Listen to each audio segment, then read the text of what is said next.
Yes. Yes. Yes. Okay, this meeting is being live streamed. By staying in this meeting, you consent to being live streamed. Anyone with access to the live stream can watch or share with others. Anyone. So this is a free meeting. There's no service charge, no subscription, no inscription, no paid anything. We're strictly non-commercial here. There's Abhiram and Krishna Chaitanya Das. Devarupa, we saw her. I'm going to click on this thing, and there I can see there's Bhakti Online herself, the very wonderful Braja Sundari. And there's Marie Ugoric from Cedar Rapids, Iowa. Iowa or Idaho? I always get those Iowa. two. Iowa. Okay. Yeah. Yeah. Idaho is the one state that starts with I that I haven't lived in. Okay. You haven't lived in Idaho. Well, that's good. Got They- Illinois, Indiana, and Iowa taken care of, but no Idaho. They have great potatoes over there. I hear. Down here in Mexico, the potatoes are a little bit yellow. They're more glutinous, sort of yellow. They don't get white and fluffy like the big russet potatoes of Idaho. But in Iowa, I guess it's corn. Is that right? Got a lot of corn there. All right, so I'm ready to go. Well, before we get started, does anybody have any questions about anything? It's nice. I've been lecturing now on Bhakti Online for about 100 hours, I think. Close to that. We must have done 70 hours on the Bhagavad Gita. And yet nobody ever asks any questions. So either that means you think that whatever I'm saying is completely ridiculous and unworthy of any sort of discussion, or you're intimidated and you're thinking that I'll destroy you if you ask a question, or you think that I really don't have any answers for you, but you must have some faith in what I'm saying, otherwise you wouldn't be tuning in.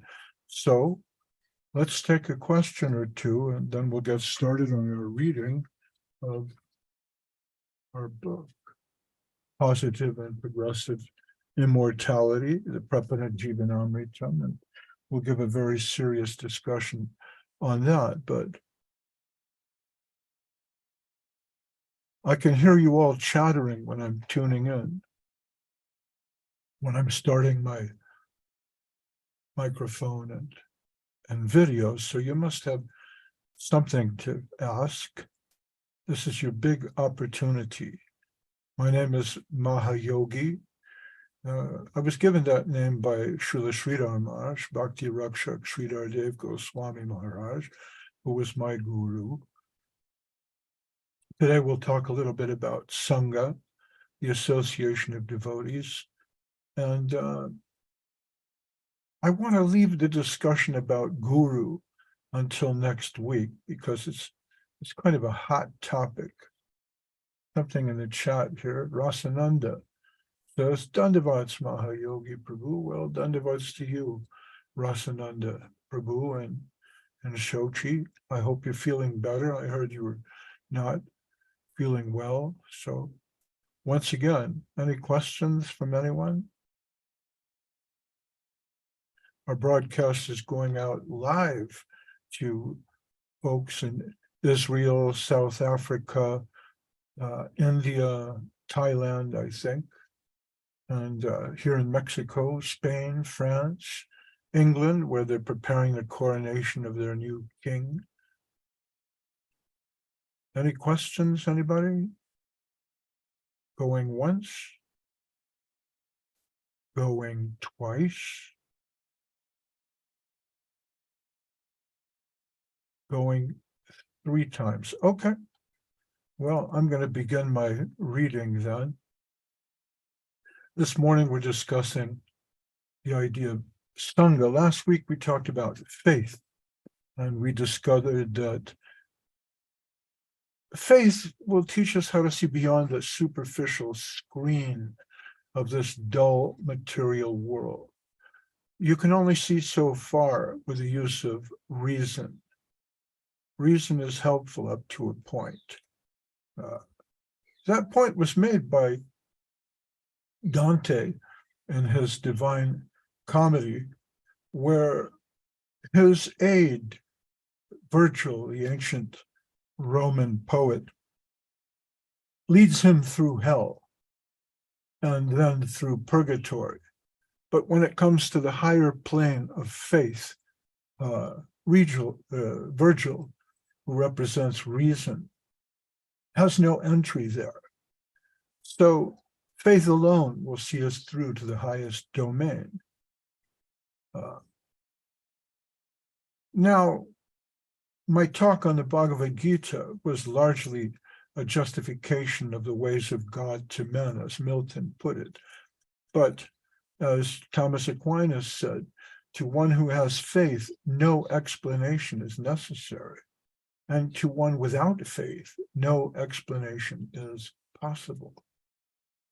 So, while I did my best to justify the Bhagavad Gita's arguments on faith, at this point in time, we're going deeper. It's supposed that those who are listening to this broadcast have some faith, and they're interested in going farther. So Srila Sridhar Maharaj, at this point in his book, Prapanna Jivanamritam, he reaches a kind of a turning point where he explains that faith, if properly directed, should lead us into the association of devotees, the Sangha. So faith will see you through. But it's hard to have faith alone. We must have faith together. And this is called fellowship, or the association of devotees, or Sangha, the community of saints. This is what we're doing here, coming together virtually, electronically on this platform, just for a few minutes to touch base with our faith. This is important in many other different traditions of worship, but especially in Vaishnavism. And before I start talking about the association of devotees proper, I found an interesting explanation by Srila Sridhar Maharaj. The other day, somebody posted this, and he explains why and how he came to write the Prapanna Jivanamritam. And so he says as follows. He says, this is Srila Sridhar Maharaj talking. He says, when I left the mission of my Guru Maharaj after his disappearance, I came here quite helpless. He's referring to his place on the banks of the Ganges in Navadvip, in Koler Ganj, which is known for Kol. It means the mridanga. So Koler Danga, it refers to the place where the Kaji came and broke the mridanga of Srivas Thakur when they were performing kirtan, which is a grave offense.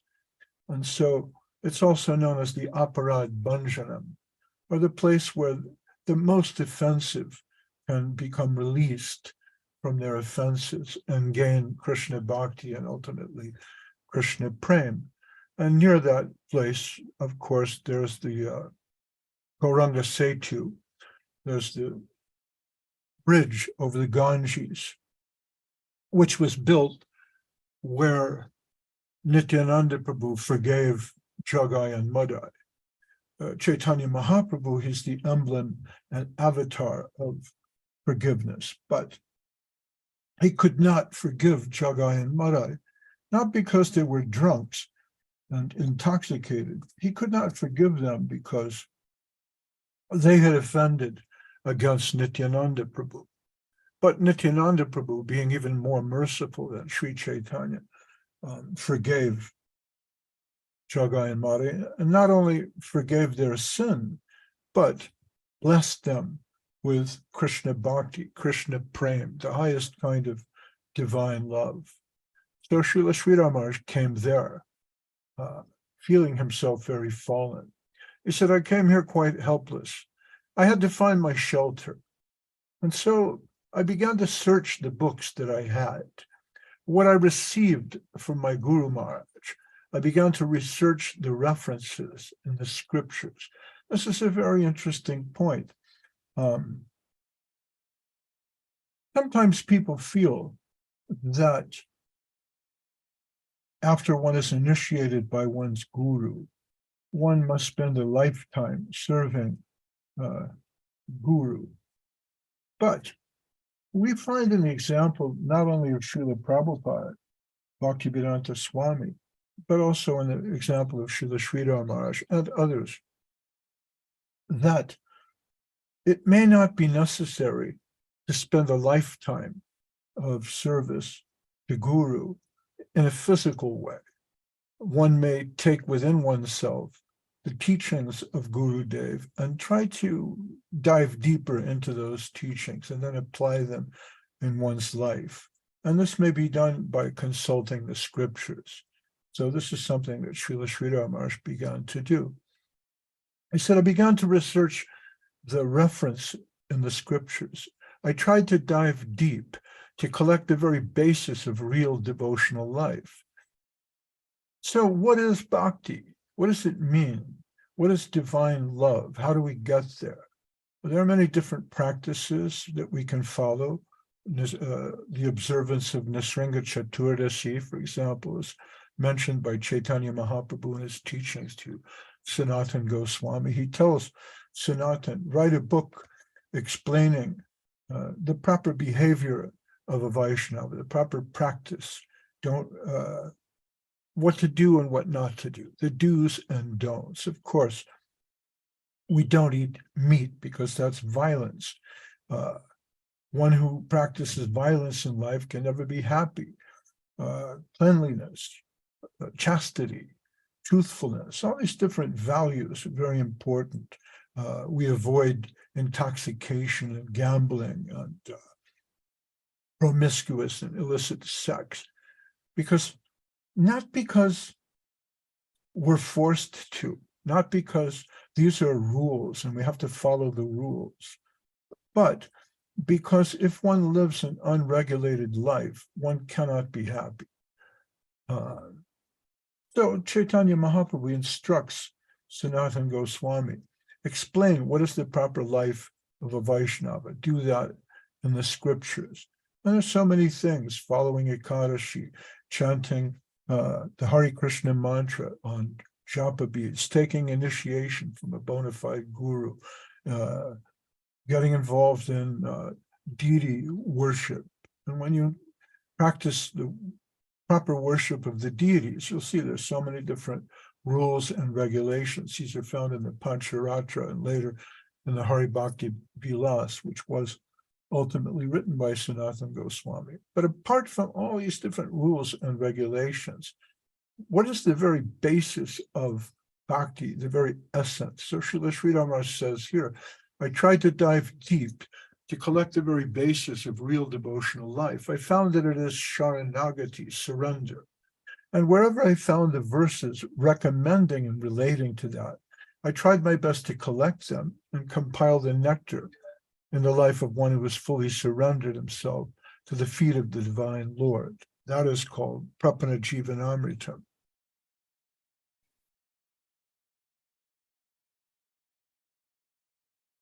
Then he talks a little bit about how people related to his book. He says, Paramananda Brahmachari was perhaps the senior-most of all our God brothers. At the age of 13, he came to our Guru Maharaj. This is Srila Sridhar Maharaj discussing the Gaudiya Math. Paramananda said that he read one chapter of Prapanna Jivanamritam every day. In Prapanna Jivanamritam, we've collected many valuable passages from many saints. That's discussing this book, the Prapanna Jivanamritam, and arranged them according to specific categories. There's so many sayings with so many great devotees, and they are all very beautifully arranged and placed there. In my study, I found that Sharanagati alone is sufficient to produce all sorts of development in bhakti. Nothing else is necessary. So try your best to pursue Sharanagati, and ultimately, automatically, everything will come to you from the other side. So we've already explained, Sharanagati can mean surrender or giving up, or giving oneself entirely. And the word Prapanna and Sharanagati are synonymous. The word Sharana means refuge, and Gati is the path. So the path of taking shelter, the path of taking refuge.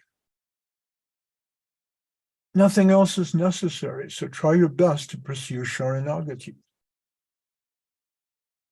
Your business will only be to adhere to Sharanagati in the most intense degree possible.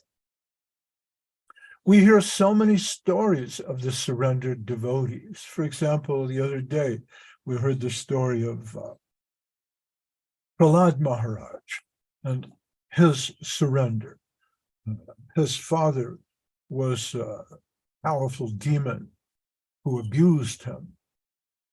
But Prahlad Maharaj did not go to the authorities. He did not try for help from the Kshatriyas against his father. He didn't try to take shelter of the police or the military or the government. He took shelter of God and prayed for divine intervention. And he found that. If we read these quotations, we can get encouragement from so many devotees in so many different stages. So we're all in different stages of bhakti. We may be beginning, we may be intermediate, or even advanced paramahamsas. But Srila Sri Ramakrishna is pointing out that the advanced paramahamsas in the Gaudiya Math, like Paramananda Brahmachari, they found refuge, shelter, succor in the words of the devotees that he quotes in the Prapanna Jivanamritam. They're speaking like this. Their sentiment is like this. By all means, surrender. If we can surrender, encouraged by their example, then, according to this surrender, release comes from above. Sharanagati, that is the thing. Sharanagati is enough, but without it, devotion cannot stand. The greatness and the substance of Sharanagati has been sung, praised, and appreciated in such a way. The surrendering disposition is the very basis. So sometimes Srila Sri Ramakrishna also spoke of increasing our negative tendency, which means as long as you think, I'm fine, I'm perfect, everything is good, I'm rightly situated, then it's difficult to advance. But if you're in a dangerous position, if you're surrounded by calamities and hardships and adversity, and you think, I can't do this, I can't go on, this is impossible, that's the appropriate position,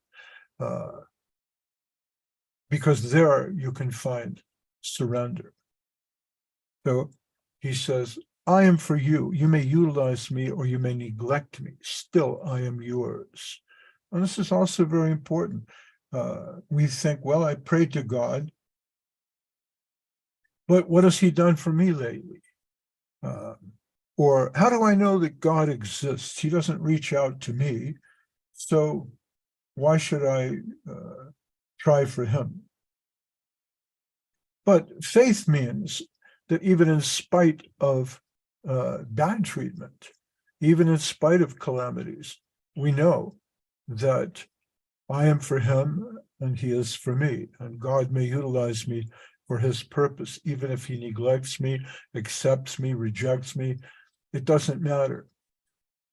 He says, the proper attitude is, you are independent and may deal with me in any way you like. You can put me in eternal hell, or you can take me on your lap. So there's that picture. We have that picture of Prahlad Maharaj seated on the lap of Lord Nrsimhadev. Or you can be in eternal hell. A nice devotee who's a friend of mine told me the story. I don't want to give too many details so you know who this is, but he told me how in Russia he won the award for distributing Srila Prabhupada's Bhagavad Gita. And the way he did it was he went into factories where there were 100 workers and gave a speech and told the 100 workers or the 500 workers in the factory, this book will liberate you from your slavery. And they all bought the Prabhupada Bhagavad Gita. And one day, they had done so many different factories, there was nowhere else to go. They went to a different city where the big factory there was a slaughterhouse where they slaughtered animals. And you could hear the wailing of the cows and animals they were killing inside. And the stench, the awful stench of the blood and the murder that was going on, and it was terrible.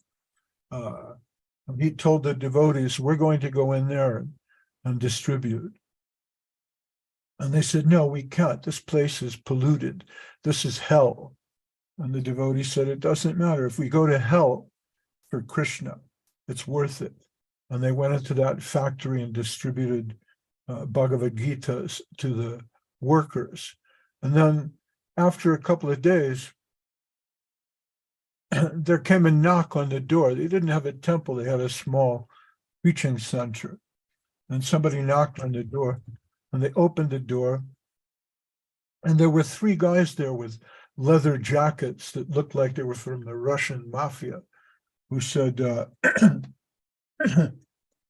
said to the devotees, who's the leader here? And they all said, he is. And they took that man and put him in a car and drove him to a house. And he thought, this is it. It was forbidden for us to try to preach Krishna consciousness in this murderous factory, which was a slaughterhouse, which was a kind of a hell. And now the agents of hell, the mafia, they've come to take me and kill me as an example. And they took him to a big dacha, a big house that was guarded out front by a guy with a machine gun and another leather jacket. And when he entered the house, a couple of servants came, and all of these people looked like heavy criminals.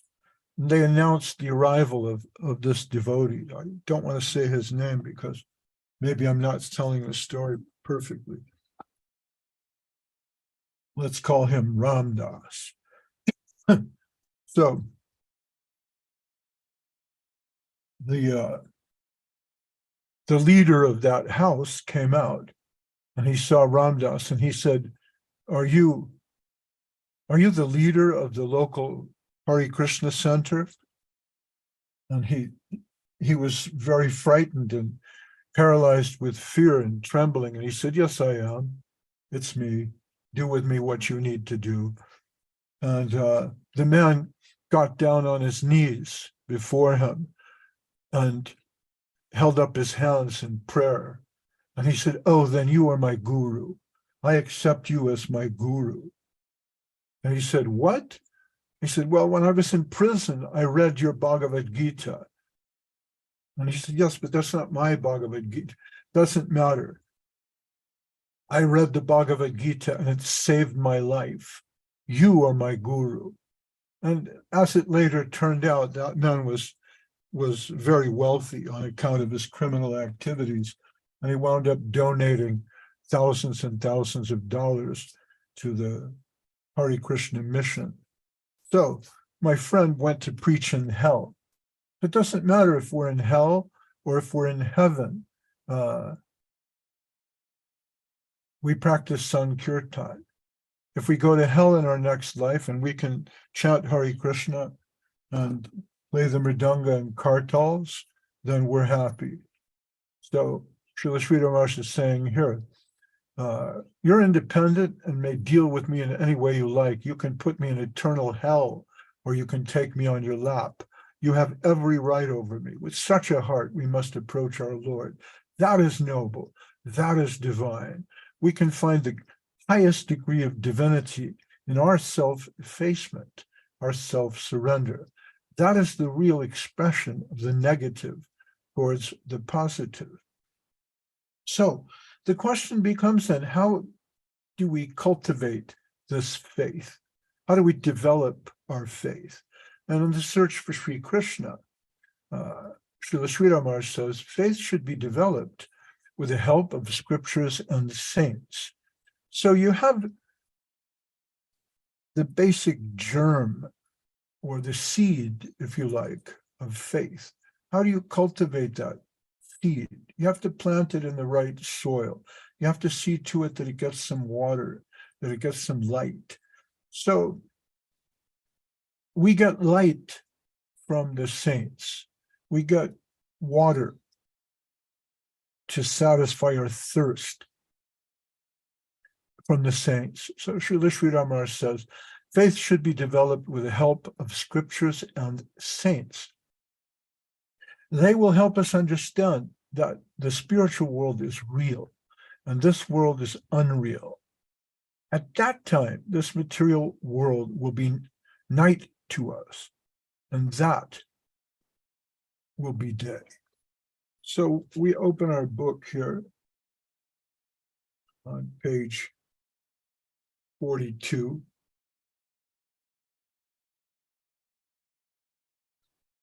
And Srila Sridhar Maharaj says, Sadhu Sangat Sarvam Eva Sulabha Tulayami Lavenapi Naswargam Napunar Bhavam Bhagavat Sangi Sangasya Martyanam Kim Utashishaha. And this is from Shonika Muni. Shonika Rishi. He's telling Sutta Goswami, only by the association of pure devotees, sadhu sangha, is everything happily achieved. The attainment of heaven or liberation cannot even slightly compare with the immeasurable fortune gained by the association of an associate of the Supreme Lord. What then can be said of the petty dominion and assets of mortal men? So the sages of Naimisharanya who hear the Bhagavatam, they're not all exactly 100% pure Krishna Bhakta devotees, but they've gathered in the forest of Naimisharanya to hear what is the appropriate message now that the age of Kali, this iron age, is upon us. And Shonika selects Sutta Goswami, disciple of Vyasadeva, to give the gospel, the good news of the Bhagavatam, which is the story of Krishna. He wants to hear about Krishna right at the eve of Kali Yuga. And so he tells the saints gathered there, to really advance, to discover something higher than heaven or liberation, you need to associate with devotees like Sutta Goswami. So let's hear from him. And Srila Sridhar Maharaj uses this as a preamble for the idea of taking shelter of Guru Dev, because the natural progression of the association of saints is for us to discover the greatest saint in our life, who will be our Guru Dev. And in the Chaitanya Charitamrita, we find Sadhu Sangha, Sarava Shastra Koi, Lavamatra Sadhu Sangha, Sarava Siddhi Hoy. That the verdict of all revealed scriptures is that by even a moment's association with a pure devotee, one can attain all success. Sarava Shastra Koi. So the sum total of all the scriptures is this advice: find out who among you is a saint and do your best to understand that saint, to walk in his footsteps. Srila Sridhar Maharaj comments, he says, so we must have the help of the sadhus, the saints, who are his bona fide agents. There are many sham agents also, pseudo agents, sahaja agents, imitationists. We must go to the real agent. So on your path, you may discover those who are a little further down the path than you are, who can help you. But you may also discover charlatans and people who will abuse your faith. That's very difficult, because once one's faith has been abused, it's difficult to get it back. It may take years to properly develop faith, but only minutes for it to be destroyed. So be careful with the false agents. You know, as James Taylor said, they'll hurt you and desert you and take your soul if you let them. But Prahlad Maharaj says, Naisham matis tavad uru kramangrim prishyatyanarta pagamayararta. So long as one's mind does not come in contact with the divine feet of the Lord, it is indispensable to get the help of his devotees, his agents, for the elimination of the undesirable elements within us. Only seek sadhu sangha, adherence to the saints of similar types, a little better than ourselves, our guides in Raga Bhajan, those who are in the path of divine love and attraction. That is the only way. This is the only thing that can guide us. Srila Sridhar Maharaj also points out that the Shastra is very useful. It's a very important and powerful aspect of the life of those who are in faith, but not always as helpful as we want. Sridhar Maharaj says, there are some that want to know about Krishna only from the Shastra, scripture. And then he gives an interesting example. He says, in the almanac, it is written that this year so much rain is expected, so much rain will come. But if we press the almanac, will a drop of water ooze out of it? The Shastra is like that, something like that. The Shastra says, do this, do that. But the scripture cannot give us Krishna. First, we get the direction. Then the practice, we are to do it. We are helpless when searching with this method or that method. Practically, we should come in connection with the service of a Vaishnava. So the Vaishnava is higher than the Shastra. But where?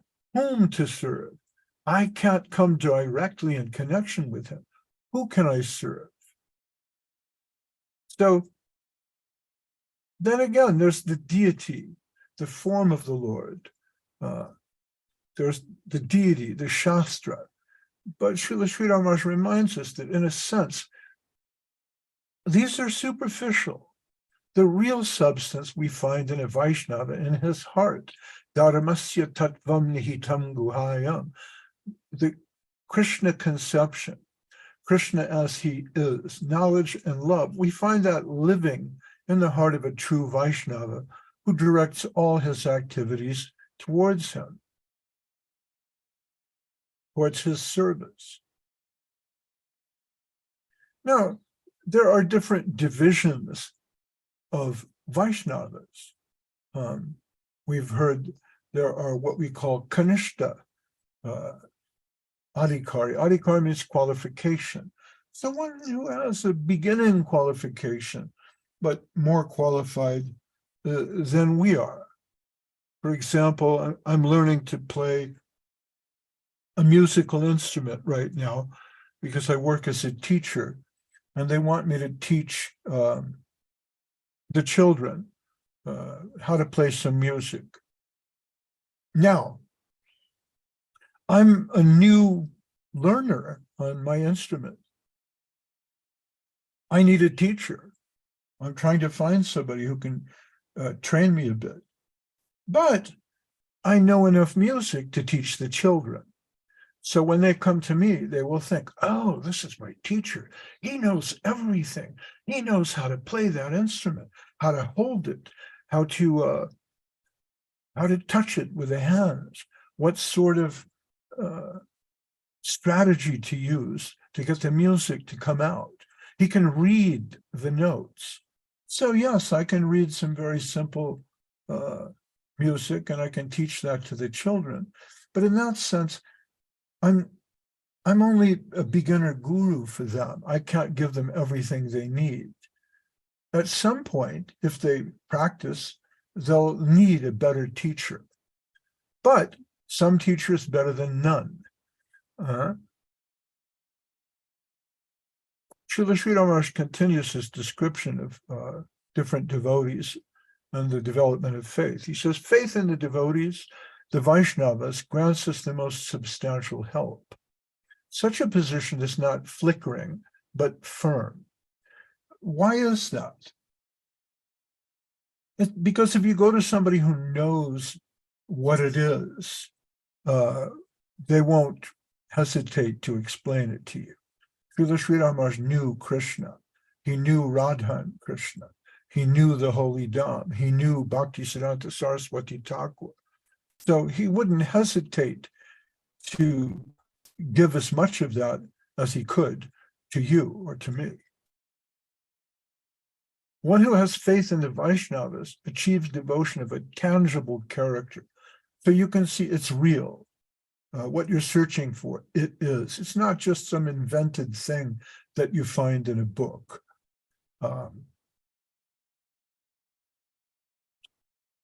Otherwise, it's tangible. Otherwise, with only abstract faith in the Lord, without faith in the devotees, we are but beginners in the stage of Kanishta Adhikari. So it's imperative to have faith in God, but it's even more imperative to have faith in those who follow him, those who are true believers, those who walk in the path. Otherwise, it's only theoretical. Without faith in the devotees, we are but beginners in the stage of Kanishta Adhikari. This is an unreliable platform. It means you can be moved. You can think, all right, well, this week I have faith in Lakshmi because I need money. But in order to get Lakshmi, I have to go to Ganesh because Ganesh, he can help me. And Ganesh, who is he anyways, but the son of Shiva. And Shiva is very powerful. So I'll worship Shiva. And I like Krishna too, so I'll sing some bhajans to Krishna. This is not firm faith. This is flickering faith. So our devotion reaches a reliable standard when we can develop faith in the devotees and recognize their importance. This is very difficult to do because, after all, devotees are only human. So we look at the other devotees, the people in this Sangha, sannyasis, maharajas, grihastas, whoever they may be, and we see human beings. And Goswami Maharaj told me once, I told Goswami, I don't know if I can do this. We were in Kiev for a Veda Life fair at this big, giant park they have there with sort of Stalinist, brutalist architecture. And I was to speak. And I told Goswami Maharaj, I don't really know if I can do this. Who am I? I'm very fallen. I don't have a deep understanding. I got something from Sri Sri Maharaj, sure, but that was a long time ago. And he said, don't be so cruel to yourself. Don't beat up on yourself. There used to be a guru named Krishnamurti, who his big claim to fame was to tell you that you don't need a guru. He was a guru who told you, don't trust gurus. And by telling people not to trust gurus, he became a famous guru. So he said, you're not Krishnamurti. Give people what you can give them. You've got something, so give that. He said, we're all flawed vessels, meaning we're not perfect.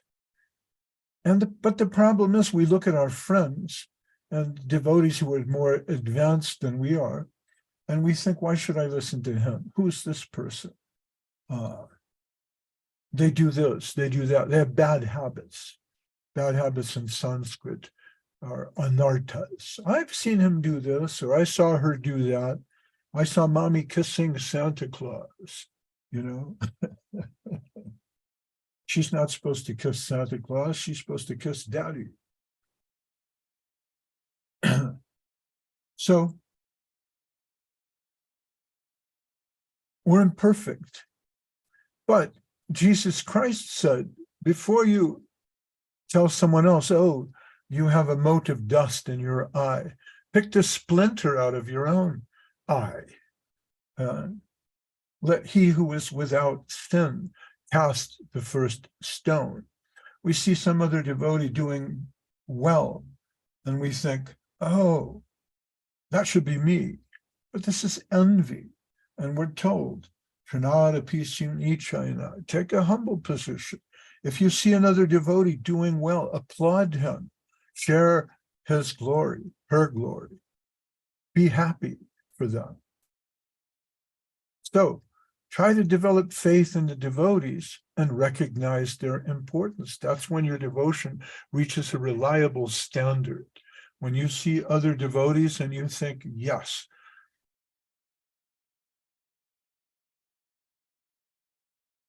the devotees are above even Shastra, the scriptures. The tangible phase, when our real faith in them develops, is the middle stage, Madhyama Adhikar. If you have faith in the other devotees, then you're making some progress.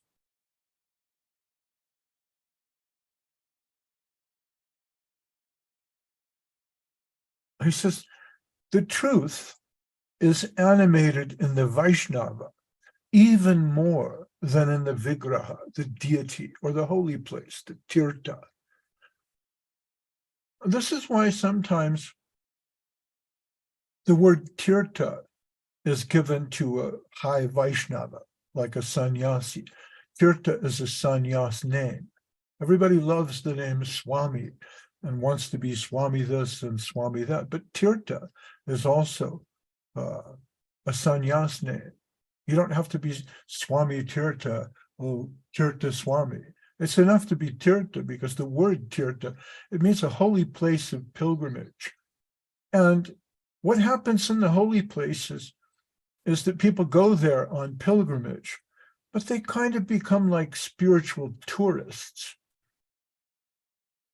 And just as in any tourist place, there are people who make money on the tourists. Gradually, the whole thing becomes kind of a tourist trap.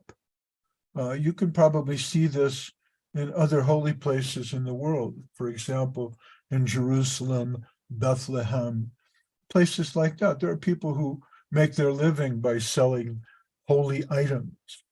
So what happens when a holy place becomes corrupted by too many tourists? It requires that a holy person goes there on pilgrimage and brings his followers, and they purify that place by doing the work of saints, by describing the path of perfection, by walking on that path, by Harikatha, Shravanam, Kirtanam, Vishnu, Smaranam. When all that is going on, the holy place becomes purified again, and it becomes a holy place. And that's why the saints are also tirthas. So Sri Maharaj here is saying, even more than the Vigraha, the deity, which of course is sacred, but the holy man is another place of pilgrimage. And so the truth is more animated in the Vaishnava than even in the deity, the holy place, or the book. We find a direct connection with Krishna in the consciousness of a Vaishnava.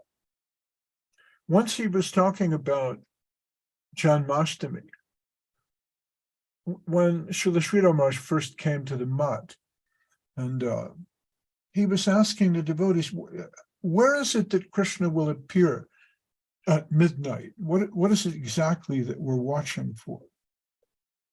And the other devotees there in the Gaudiya Mat told him, well, Krishna will appear in the heart of Srila Bhaktisiddhanta Saraswati Thakur. So we find a direct connection with Krishna in the consciousness of a Vaishnava.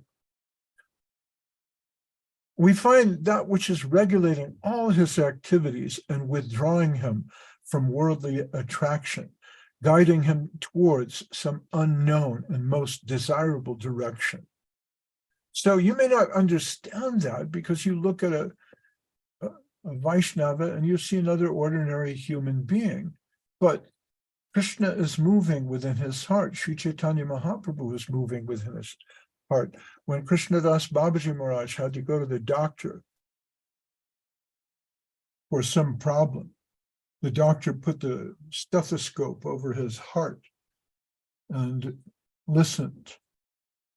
And then after a while, Babaji Maharaj said, well, doctor, what can you hear?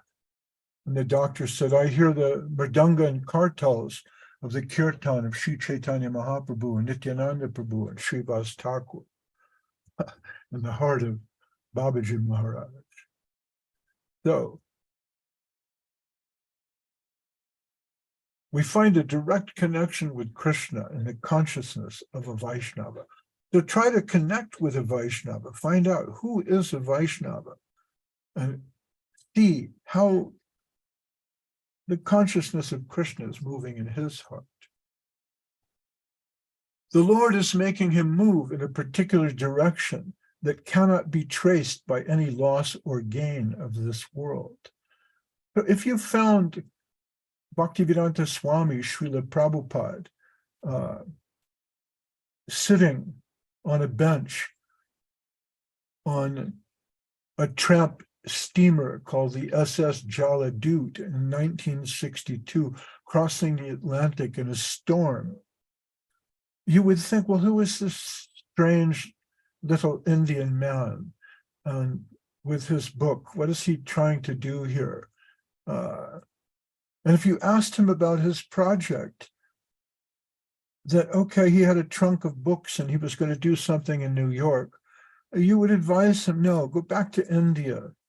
There, people will welcome you. And if you saw Srila Prabhupada walking on the streets of the Bowery and Skid Row in the darkest section of New York, where the ragged people go,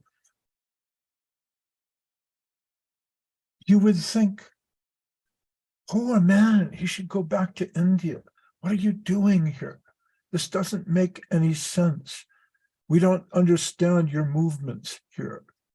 So sometimes we can't understand the movement of a great soul. We see them and we watch them, and it doesn't make any sense to us at all what they're doing. But the Lord is making him move in a particular direction that cannot be traced by any loss or gain of this world. So that's the feeling I got from Srila Sridhar Maharaj when I met him. Srila Sridhar Maharaj describes that. He says, I am there. Krishna says, I'm in the heart of my devotees. That's where Krishna is. So I would see that in Srila Sridhar Maharaj. I could see Krishna's in his heart. I saw that in Govinda Maharaj. I see that in some of you. And that's what inspires me to give this talk once a week here on Bhakti Online. Krishna says, I am in the heart of my devotee. I'm not even in Vaikuntha, nor in the hearts of the yogis. But where my devotees are singing with pleasure about me, I am there. This is part of the Chatushloki Bhagavad Gita that we discussed in our talks about Bhagavad Gita.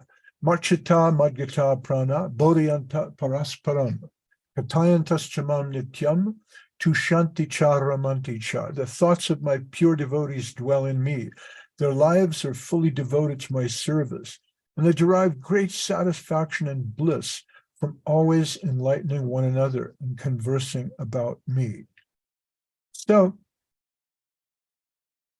the Sangha, the coming together of saints, of devotees, of Vaishnavas, is very important, even if we're not great souls like Srila Prabhupada and Srila Sridhar Maharaj. It may be said that Srila Prabhupada was like the sun. The sun never set on Srila Prabhupada's ISKCON. We had centers all over the world. Srila Sridhar Maharaj may be compared to the moon, the soothing rays of his teachings illuminate our heart. Govinda Maharaj, after Srila Sridhar Maharaj and Srila Prabhupada passed away, we felt there was no light. I can't see anything. But then we looked up to the heavens and found thousands and thousands and thousands of stars. And Srila Govinda Maharaj, the brightest star of them all. And now they've gone. So we struggle. But perhaps we're like tiny sparks. And if the tiny sparks come together, they can make enough fire and light to keep us warm and to give us a little bit of light in the darkness of Kali Yuga. There's a story that in the Ramanuja Sampradaya, there were 3 devotees who arrived at their temple for some occasion, and they did not know each other. And in the darkness, one of them is talking, and another is listening. Their talk is very sweet. And then the 3rd devotee also joined there, and they're talking about Krishna, Krishna consciousness, even though they don't know each other. They've heard the name of this devotee, that devotee. Then after talking for some time, somebody asked a question. They said, we're only 3. There's only 3 of us. But do you feel the presence of a 4th person? And one of the other devotees said, yes, I feel the presence of a 4th one. And it's that person about whom we talk. The Lord has appeared here in our talk, in our conversation. He's appeared. So as we tiny sparks come together and try to create a little bit of a fire, a tiny bit of light, by coming together, Krishna will appear in our talk, in our conversation, in our katha. And so our goal is to try to develop this attraction, this pure spiritual attraction, until nothing else can really be pleasing to us except for Krishna, Radharani, and the gopis. We'll accept no substitute.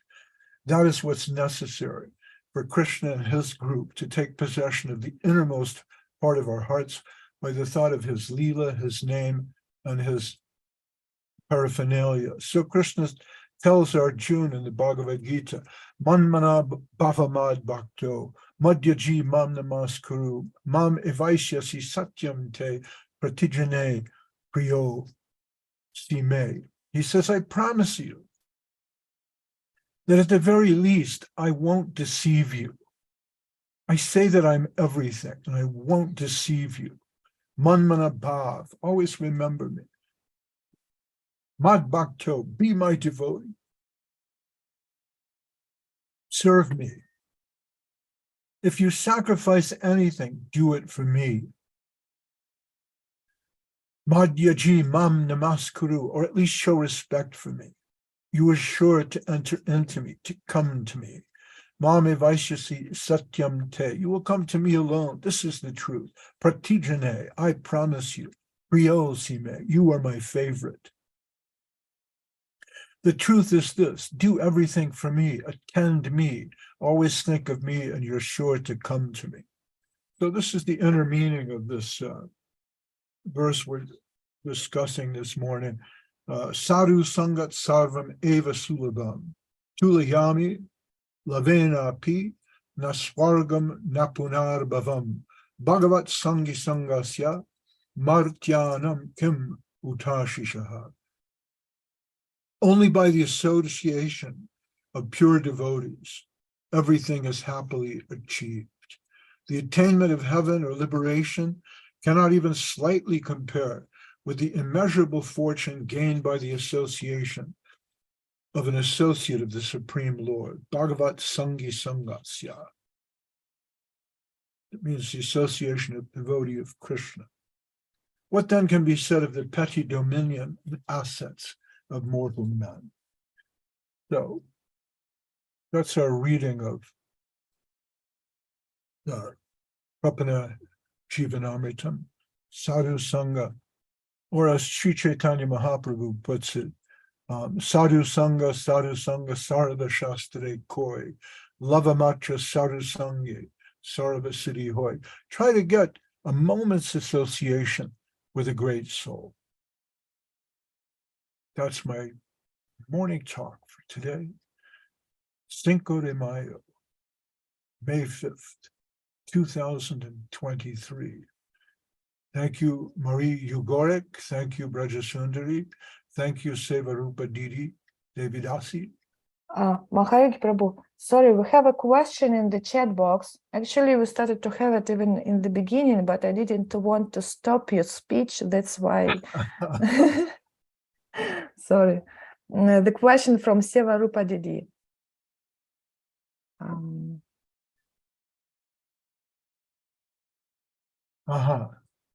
What is your question?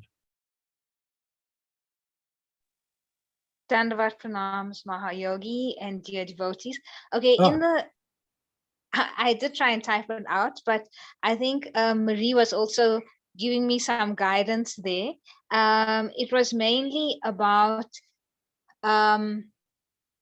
questions, meaning I think in the beginning, I think I relate to Marie in the beginning, coming to the Krishna consciousness. It was a lot of what's this, what's that, I don't understand, so many things. And as I kept coming and listening, and I also understood not understood, but heard about how important listening is, and started to pay attention to that.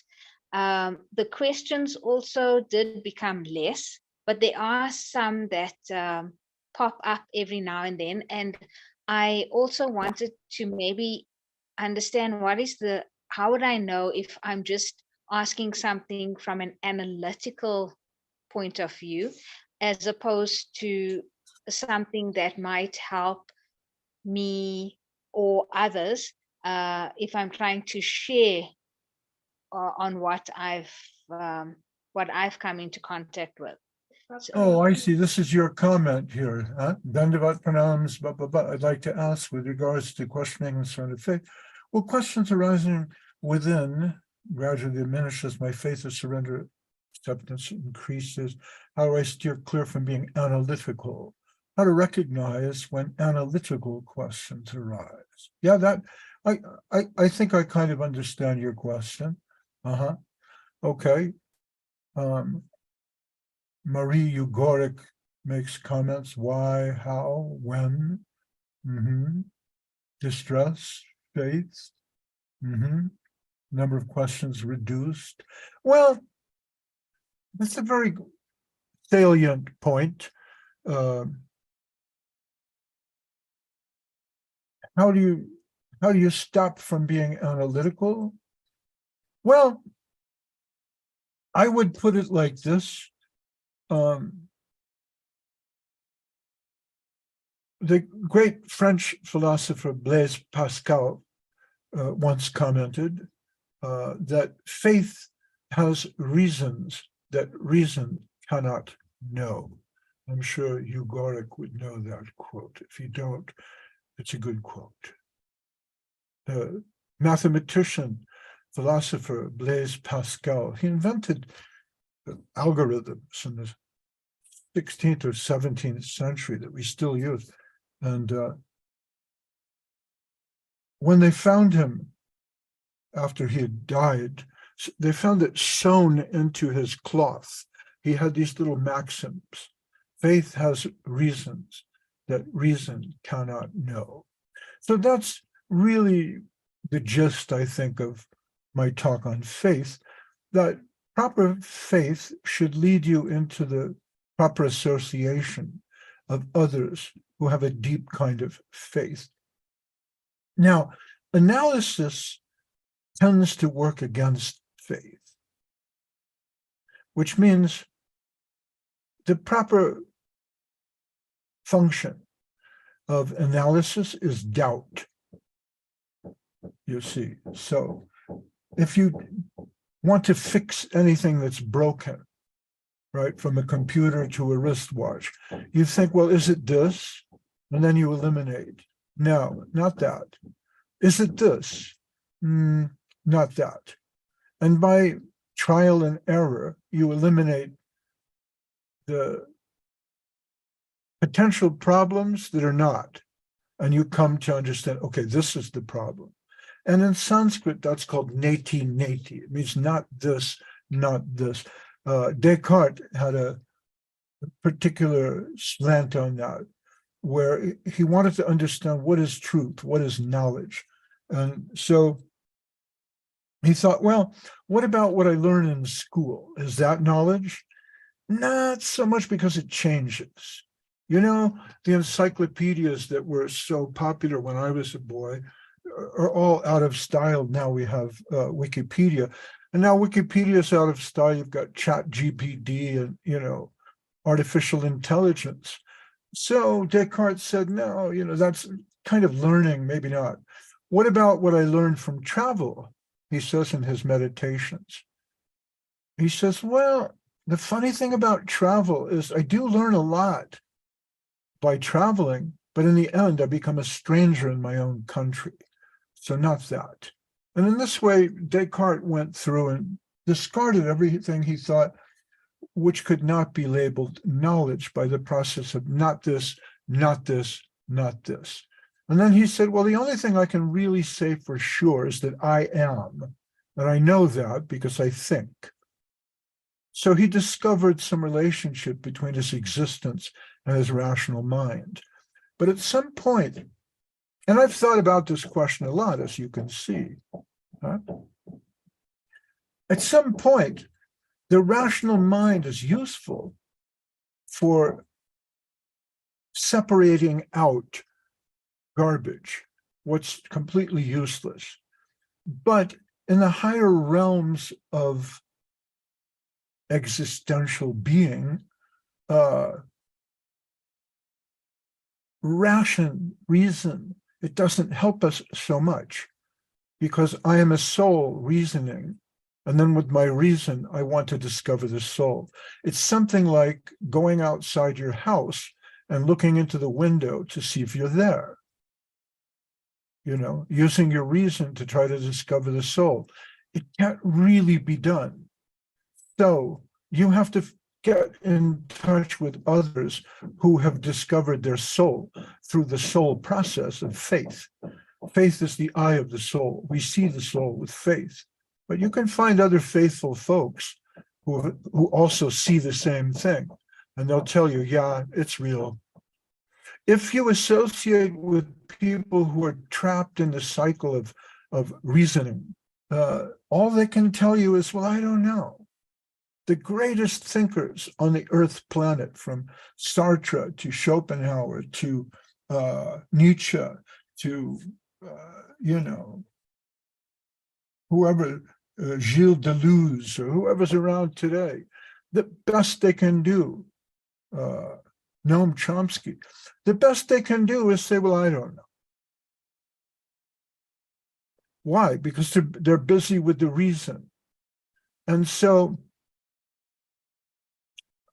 reason is limited. It's very useful. You can use reason to discover technology, and then with technology, you can make a computer and cell phones and satellites and all these cool things, but you cannot find the self with reason. That's why in Indian philosophy, which is different from Christian philosophy, remember, Christian philosophy flows out of Judaism, and Judaism is based on the law, which is based on reason, the Torah and the Talmud, But Indian philosophy is different. It's based on Atmagyan. And Atmagyan, or understanding the soul, can only be found through things like meditation or coming in contact with the guru. So that doesn't mean, to go back to your question, that doesn't mean that you won't have questions. See, questions are good, but some questions only pick at the scab that's covering the scar. They don't help. You can have faith in your husband. He loves me. He married me. He had my baby. We had children together. We built a house. I love him. He loves me. Or you can go the route of Othello, where Iago hates Othello. He's envious, and he wants to destroy Othello. So what does he do? He creates doubt. And then Othello's always looking, well, maybe Desdemona's cheating on me. And Iago produces some evidence. There's a handkerchief. It's in the possession of another man. And Othello goes crazy with doubt and envy. So analysis is useful, but you have to go higher. Hegel developed his dialectic of analysis and then synthesis. There's thesis, antithesis, and then through analysis, you come to a higher synthesis. But at some point, you need to leave analysis behind. And our problem is we don't trust anybody. We can't trust anything. Right? So who do we trust? Well, we trust Apple, we trust, I don't know, the Bank of America or Netflix, or we trust Google. I trust Google, right? I found you on Google. So I love Google. I trust it, right? But algorithms in the end fail us because they're created by human minds. So it's difficult concept for Westerners, especially Christians, to accept, but you have to leave behind analysis to come to a higher level of faith. There was a very famous Christian theologist, I can't remember if he was Catholic or Protestant. His name was Rudolf Otto, O-T-T-O. And he wrote a lot about discovering faith beyond reason. And his conclusion was that, I read this man, he's interesting to read, his conclusion is that you must accept the soul as being a self-evident axiomatic truth. And then I read further on this man and I discovered that he read Ramanujacharya. So, the great philosophers of India had this all figured out thousands of years ago. So anyways, I don't know if that helps you, but I can talk about this a lot. You say, in my experience, as faith begins to grow, the kind of questions changes, right? I'm asking how. Okay, so, if the guru says jump, you don't say why, you say how high. But the devotees, more advanced devotees than you and me, they know about these things, and you can discuss this with them. Don't go to somebody whose faith is in reason, because what they'll tell you is, yes, of course, you can't have faith. Faith is a figment of the imagination. It's a chimera. It's a Pegasus. It's the great spaghetti monster. But so, I don't know. My telling you that doesn't really help you because I'm making an argument. And Srila Sri Maharaj says, Tarko pratishta shrutayo vibhina. Tarka, argument is inconclusive. You can establish anything. I can establish that Donald Trump and Stalin are great saints, through argument. And shrutayo vibhina, the scripture is variegated. I can also establish anything with scripture. You should worship Ganesh, But when you see a devotee who has faith and the devotee tells you, chant Hare Krishna, you'll be happy. Sometimes that changes us, right? Especially from a higher level devotee. So from Srila Sri Maharaj, he once gave me an explanation. It's in the book somewhere. He said, there's three different kinds of devotees, right? One devotee sometimes takes the name of God, says, oh God, Another devotee is constantly taking the holy name of God, Hare Krishna, Krishna Krishna, Hare Hare, Hare Rama, Rama Rama, Hare Hare. But the highest devotee, you see that person and you think, Hare Krishna. You want to take the name of God.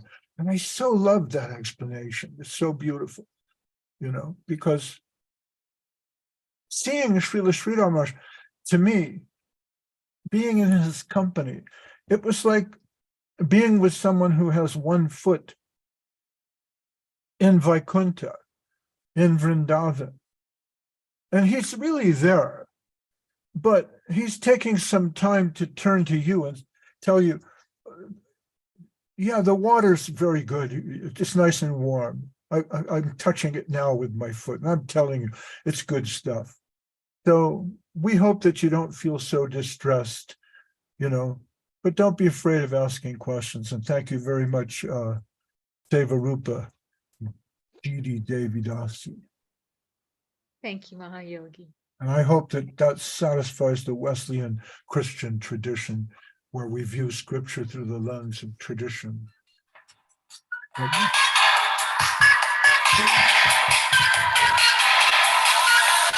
Now we know what you're listening